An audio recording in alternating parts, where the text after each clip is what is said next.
যেই বাংলাদেশ হচ্ছে উলামায়ে কেরামের বাংলাদেশ।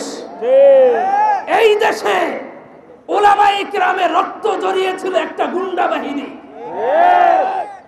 হাজার হাজার গুন্ডা বাহিনী ভাড়া করে উলামায়ে কেরাম সহ ছোট্ট ছোট্ট হাফেজে কোরআনের রক্ত জড়িয়েছে। এরা নাকি আবার তাবলীগী, এরা নাকি আবার তাবলীগ করে।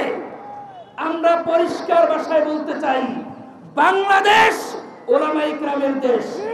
এই দেশে ধর্মীয় বিষয় চলবে উলামায়ে কেরামের নেতৃত্বে।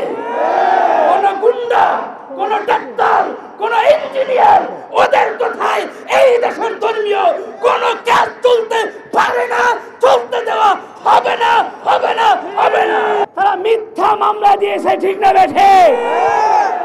বাংলাদেশের ইতিহাসে তাদের মতো এত নক্করজনক ঘটনা কোন ধরনের ইহুদি নাসারাই পর্যন্ত করতে পারে নাই, ঠিক না বেঠে? কোন বেদাতিয়া করতে পারে নাই, কোন ভণ্ডরা করতে পারে নাই। আমরা আজকে এই প্রতিবাদ সমাবেশ থেকে স্পষ্ট ভাষায় জানিয়ে দিতে চাই, অনতি বিলম্বে বাংলাদেশ থেকে এই সাদিয়ানি লীগকে নিষিদ্ধ করতে হবে, ঠিক না বেঠে? এরা কোন তাবলীগ জামাতের সাথে এদের কোনো সম্পর্ক নাই। এরা একটি সন্ত্রাসী উগ্রপন্থী গোষ্ঠী।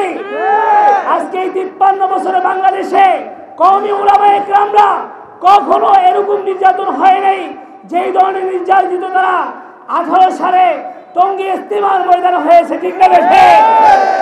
সেই দিন টঙ্গী ইজতেমায় তারা ইজতেমার নামে, জোরের নামে একটা জঙ্গি শোডাউন দেখেছে, ঠিক না বেঠে?